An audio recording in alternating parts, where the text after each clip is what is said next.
사랑하는 주양교회 성도 여러분, 안녕하세요. 이병철 목사입니다. 오늘은 복되고 영광스러운 주일입니다. 새해 첫 주일이자 신년 감사 주일이기도 합니다. 새해 첫 주일부터 하나님께 최선의 준비된 예배를 드림으로써 하나님께 영광 돌리기를 바랍니다. 1월 2일 주일 주만나는 창조주 하나님을 의지하라라는 제목으로 본문은 창세기 1장 9절에서 19절까지 말씀입니다. 창세기를 통해 하나님의 창조의 과정을 하나씩 살펴보는 것은 우리 신앙생활에 큰 의미가 있습니다. 우리는 천지창조의 스토리를 통해 하나님의 일하심 속에 숨어있는 하나님의 뜻과 열심을 발견할 수 있어야 합니다. 창조의 순서를 전체적으로 두 부분으로 나눌 수 있는데, 첫 부분은 첫날부터 셋째 날까지이고 두 번째 부분은 넷째 날부터 여섯째 날까지입니다. 처음 3일은 형태를 갖추는 것이고 다음 3일은 그 안에 내용을 채우는 일입니다.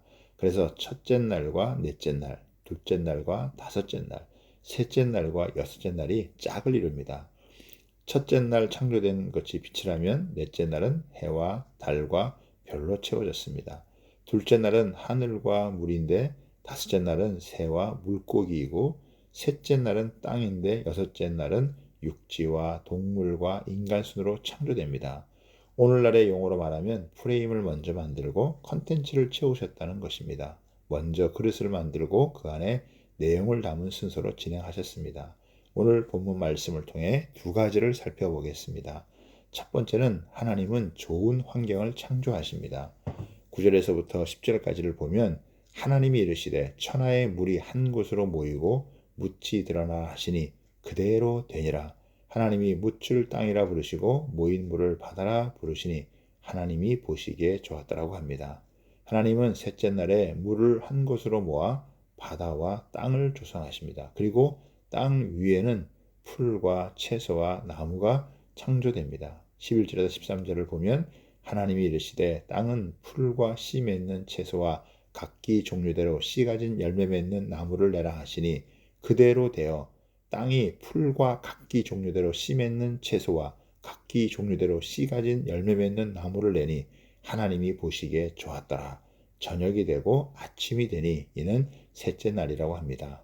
식물을 각기 종류대로 만들어 그 안에 채우십니다. 셋째 날의 창조는 거대한 공간이 마련됩니다. 셋째 날에 창조를 마치신 후 하나님은 보시기에 좋았더라고 말씀하십니다. 하나님은 심혈을 기울여 온 세상을 아름답게 창조하십니다. 그 이유는 사람에게 아름다운 거처를 선물로 주기 위함입니다. 마치 출산을 앞둔 여인이 태어날 아기를 위해 모든 것을 준비하듯 하나님은 사람을 위해 아름다운 공간을 준비시키시는 것입니다. 지금도 하나님은 우리의 삶을 아름답게 만들어 가기 위해 일하고 계십니다. 하나님의 창조물이 아름다울 수밖에 없는 것은 만드신 분이 하나님이시기 때문입니다. 우리도 하나님이 지으신 아름다운 것들에 주목하게 됩니다. 아름다운 것을 바라볼 때 우리가 할 일은 분석이 아니라 감탄입니다. 하나님이 지으신 아름다운 것을 마음껏 즐겨야 합니다. 감탄은 강제로 되는 것이 아니라 자동적으로 나옵니다. 하나님이 하신 일을 대할 때 우리 안에 감동이 있고 기쁨이 넘치는 것은 당연합니다.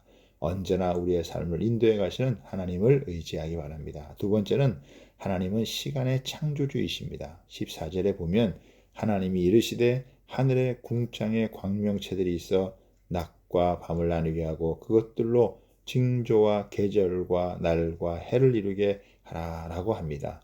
하나님은 넷째 날에 해와 달과 별을 창조합니다.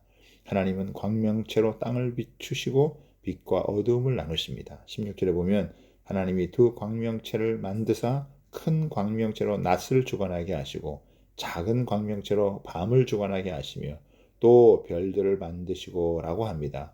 이 피조물을 통해 낮과 밤, 시간과 질서를 조성하십니다. 광명들을 시간, 낮과 밤, 여름과 겨울 등의 구분을 위한 것이었습니다.